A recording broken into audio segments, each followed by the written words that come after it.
കഥാഭാഗം നമ്മൾ തുടരുകയാണ്. കഴിഞ്ഞ വീഡിയോയിൽ നമ്മൾ ദുഷ്യന്തനെ അന്വേഷിച്ചിറങ്ങുന്ന ശകുന്തളയെയും അവളുടെ പുത്രനായ ഭരതനെയും കുറിച്ചാണ് കണ്ടത്.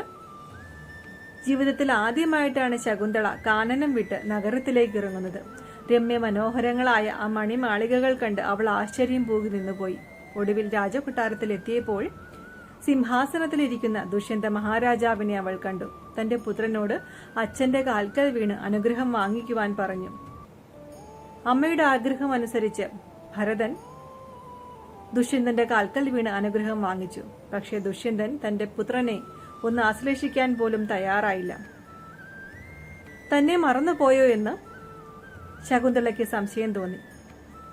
അവൾ അദ്ദേഹത്തെ ഓർമ്മിപ്പിക്കുവാൻ വേണ്ടി 12 വർഷങ്ങൾക്ക് മുമ്പ് അദ്ദേഹം ഗന്ധർവ വിവാഹം ചെയ്ത ശകുന്തളയാണ് താനെന്നും നമ്മുടെ പുത്രനാണ് ഈ നിൽക്കുന്ന കുഞ്ഞെന്നും ശകുന്തള പറഞ്ഞു.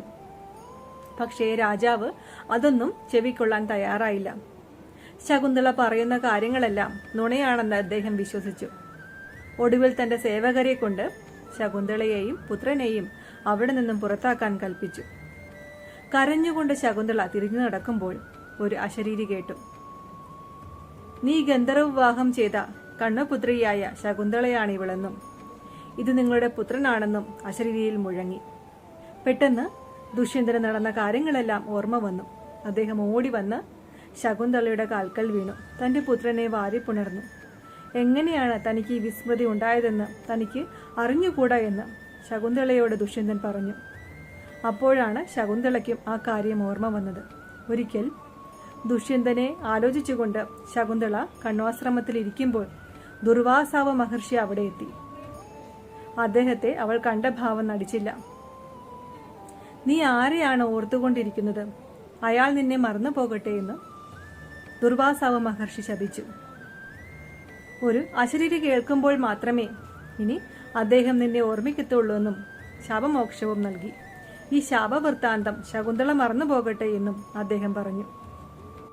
കണ്ണ് മഹർഷിയെ ആളയച്ചു വരുത്തി ശകുന്തളയെ ദുഷ്യന്തൻ വിവാഹം ചെയ്തു. അവരുടെ പുത്രനെ യുവരാജാവായി വാഴിച്ചു.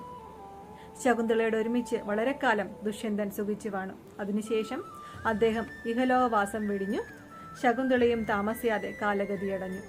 അങ്ങനെ ശാകുന്തളം എന്ന കഥാഭാഗം ഇവിടെ അവസാനിക്കുന്നു. നാളെ മുതൽ നമുക്ക് ഭരതചരിത്രം കാണാം. അപ്പോൾ എല്ലാവർക്കും ഹരേ കൃഷ്ണ.